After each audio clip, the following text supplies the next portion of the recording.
Hi welcome to my channel. இன்றைக்கி வந்து நம்ம என்ன பார்க்க போகிறோம் அப்படின்னா, ஒரு சூப்பரான பால் கொழுக்கட்டை ரெசிபி தான் பார்க்க போகிறோம். வாங்க எப்படி செய்கிறதுன்னு பார்க்கலாம். அதுவும் இன்ஸ்டண்ட்டாக நம்ம டக்குன்னு எப்படி செய்கிறதுன்னு பார்க்கலாம். ஒரு கப் அளவுக்கு அரிசி மாவு எடுத்துக்கோங்க.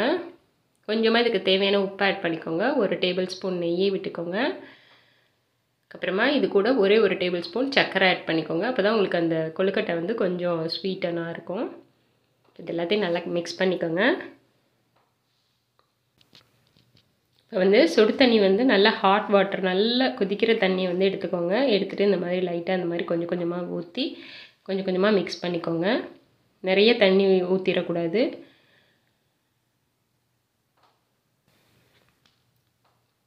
இந்த அளவுக்கு வந்ததுக்கப்புறமா ஒரு மூடி போட்டு ஒரு 5 மினிட்ஸ் மூடி வச்சுருங்க.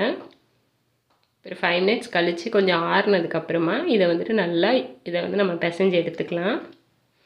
நல்லா அழுத்தி பிசைஞ்சிங்க அப்படின்னாலே உங்களுக்கு எல்லா மாவும் ஒன்றா வந்துடும்.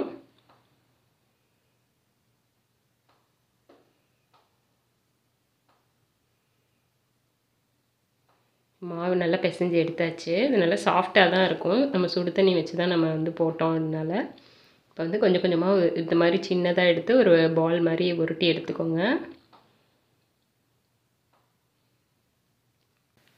பண்ணுறதுக்கு கொஞ்சம் டைம் எடுக்கும். நீங்கள் இந்த மாதிரி மாவு வந்துட்டு குட்டி குட்டியாக உருண்டை பிடிச்சி நம்ம இது எல்லாத்தையும் எடுத்து ரெடி பண்ணி வச்சுக்கலாம். ஃபஸ்ட்டே இதை நம்ம பண்ணி வச்சுட்டு அதுக்கப்புறமா நம்ம வந்துட்டு பால் கொழுக்கட்டை செய்ய ஆரம்பிக்கலாம். நான் எல்லா கொழுக்கட்டையுமே வந்துட்டு நான் உருண்டை பிடிச்சி வச்சுட்டேன். கடைசியாக ஒரு 3 கொழுக்கட்டை அளவுக்கு இந்த அளவுக்கு மாவு மட்டும் நீங்கள் தனியாக எடுத்து வச்சுக்கோங்க. இதை வந்து ஒரு பவுலுக்கு மாற்றி கொஞ்சமாக தண்ணி விட்டு இதை நல்லா கரைச்சி எடுத்து வச்சுக்கோங்க. எதுக்காக அப்படின்னா வந்துட்டு நீங்கள் பால் கொழுக்கட்டை கடைசியாக நம்ம இதை ஆட் பண்ணோம் அப்படின்னா கொஞ்சம் திக்கான கன்சிஸ்டன்சியில் வரும். இல்லைன்னா ரொம்ப தண்ணியாக இருக்க மாதிரி இருக்கும். ஸோ அதுக்காக தான் வந்துட்டு இந்த மாவு வந்து கடைசியாக நம்ம இந்த மாதிரி மிக்ஸ் பண்ணி எடுத்து வச்சுக்கலாம். இப்போ இது ரெண்டுமே ரெடி ஆயிடுச்சு, ஓரமாக இருக்கட்டும்.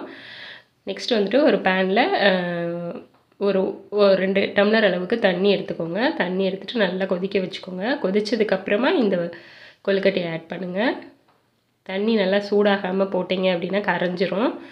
தண்ணி நல்லா கொதிக்க விட்டுட்டு நம்ம இந்த கொழுக்கட்டையை வந்து அதில் ஆட் பண்ணிக்கலாம். ஆட் பண்ணி ஒரு 5 நிமிஷம் வேக வச்சு எடுத்துக்கலாம். அதுக்கப்புறமா இங்கிட்டு நம்ம தேங்காய் பால் எடுத்துக்கலாம். ஒரு 1/2 கப் அளவுக்கு தேங்காயும் 2 ஏலக்காவும் சேர்த்துட்டு இது நல்லா நைஸாக அரைச்சி எடுத்துகிட்டு வந்துடுங்க.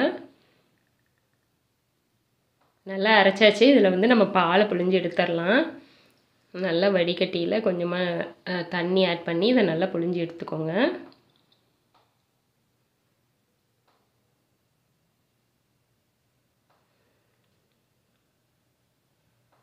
அதே மாதிரி மீதி இருக்க தேங்காயும் ஆட் பண்ணி நல்லா தண்ணி சுடு தண்ணி ஆட் பண்ணிங்க அப்படின்னா உங்களுக்கு நல்லா வரும் பால். ஸோ அவ்வளோதாங்க, பால் எடுத்தாச்சு. இது அப்படியே ஓரமாக இருக்கட்டும். இப்போ வந்து இந்த கொழுக்கட்டை வந்து நல்லா வெந்துருச்சு. இப்போ நான் வந்து பாருங்கள் நல்லா வெந்துருச்சு. நான் எடுத்துட்டேன். ஒரு 5 மினிட்ஸ்லேயே நல்லா வெந்துடும். அடுத்து வந்துட்டு ஒரு பேனில் 1/2 லிட்டர் பாலை வந்து நல்லா கொதிக்க வச்சுக்கோங்க. நல்லா கொதித்ததுக்கப்புறமா வந்துட்டு நம்ம அந்த வேக வச்ச அந்த கொழுக்கட்டையை வந்து அதில் ஆட் பண்ணிக்கலாம்.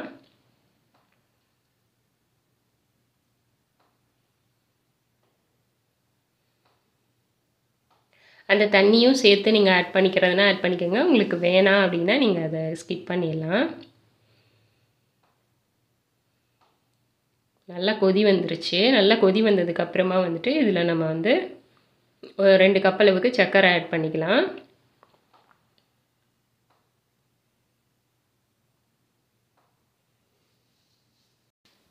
சர்க்கரை ஆட் பண்ணதுக்கப்புறமா நம்ம அந்த அரிசி மாவு வந்து கலந்து வச்சுருந்தோம்ல தண்ணி விட்டு, அதை வந்து இதில் ஆட் பண்ணிக்கோங்க. அரிசி மாவு நம்ம போட்டதுக்கப்புறமா கொஞ்சமாக உங்களுக்கு திக் கன்சிஸ்டன்சி கிடைக்கும். அதுக்காக தான் சாப்பிட்றதுக்கும் உங்களுக்கு நல்லா டேஸ்ட்டாக இருக்கும். அந்த க்ரீமியாக கிடைக்கும். எல்லாத்தையும் நல்லா கலந்து விட்டுட்டு ஒரு கொதி வந்ததுக்கப்புறமா அடுப்பை வந்து நல்லா ஆஃப் பண்ணிடுங்க. அடுப்பை ஆஃப் பண்ணதுக்கப்புறமா வந்துட்டு நம்ம எடுத்து வச்சு தேங்காய் பால் ஆட் பண்ணிக்கலாம்.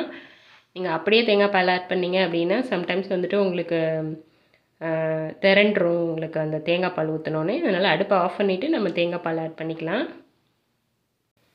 ஸோ அவ்வளோதாங்க, நம்மளுடைய இன்ஸ்டன்ட் வந்து பால் கொழுக்கட்டை ரெடி ஆயிடுச்சு. இது வந்து நீங்கள் டக்குன்னு வந்து செஞ்சிடலாம்.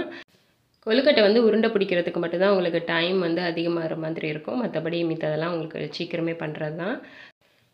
ஸோ அவ்வளோதாங்க. உங்களுக்கு இந்த வீடியோ பிடிச்சிருந்துச்சுன்னா லைக் பண்ணுங்கள், ஷேர் பண்ணுங்கள், கமெண்ட் பண்ணுங்கள் அண்ட் மறக்காமல் சப்ஸ்கிரைப் பண்ணுங்கள். அந்த பெல் பட்டனையும் கிளிக் பண்ணிக்கோங்க. தேங்க்யூ. பாய்.